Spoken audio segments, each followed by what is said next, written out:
The Story of Ferdinand by Munro Leaf. Drawings by Robert Lawson. Once upon a time in Spain, there was a little bull, and his name was Ferdinand. All the other little bulls he lived with would run and jump and butt their heads together. But not Ferdinand. He liked to sit just quietly and smell the flowers. He had a favorite spot out in the pasture under a cork tree. It was his favorite tree, and he would sit in its shade all day and smell the flowers. Sometimes his mother, who was a cow, would worry about him. She was afraid he would be lonesome all by himself. "Why don't you run and play with the other little bulls and skip and butt your head?"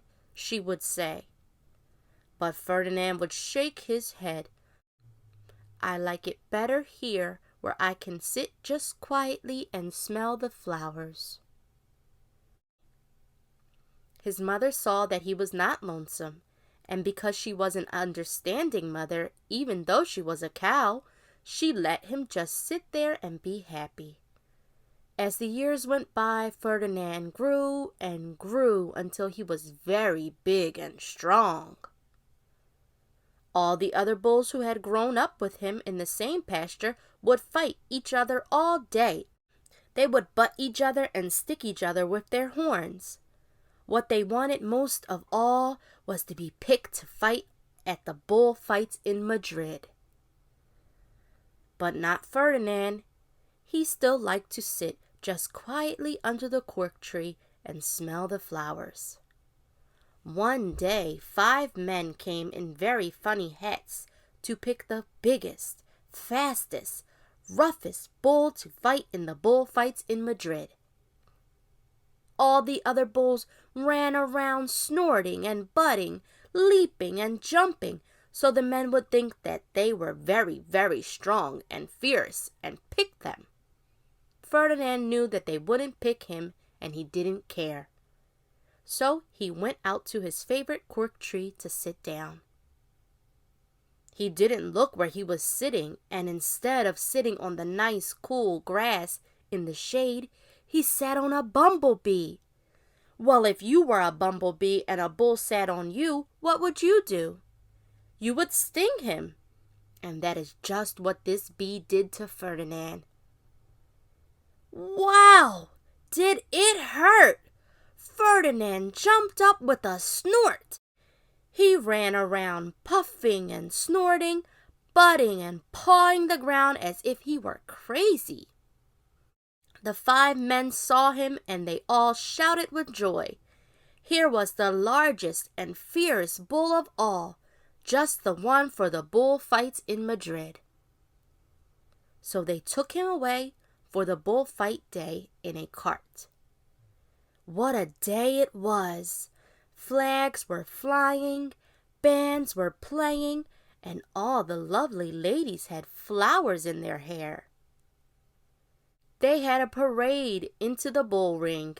First came the bandoleros, with long, sharp pins, with ribbons on them to stick in the bull and make him mad. Next came the picadores, who rode skinny horses, and they had long spears to stick in the bull and make him madder. Then came the matador, the proudest of all.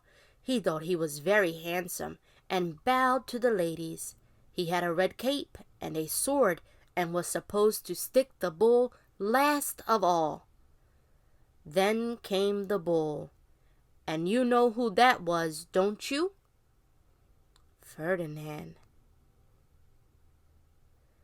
They called him Ferdinand the Fierce, and all the bandoleros were afraid of him, and the picadores were afraid of him, and the matador was scared stiff.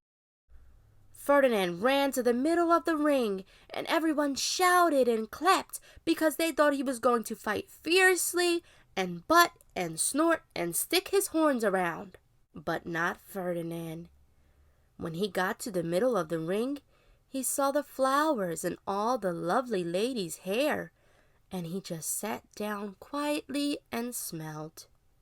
He wouldn't fight and be fierce no matter what they did. He just sat and smelled. And the bandoleros were mad, and the picadores were madder, and the matador was so mad he cried because he couldn't show off with his cape and sword. So they had to take Ferdinand home. And for all I know, he is sitting there still under his favorite cork tree, smelling the flowers just quietly. He is very happy. Please support the author and publisher of this book. If you like what you heard, don't forget to like and subscribe.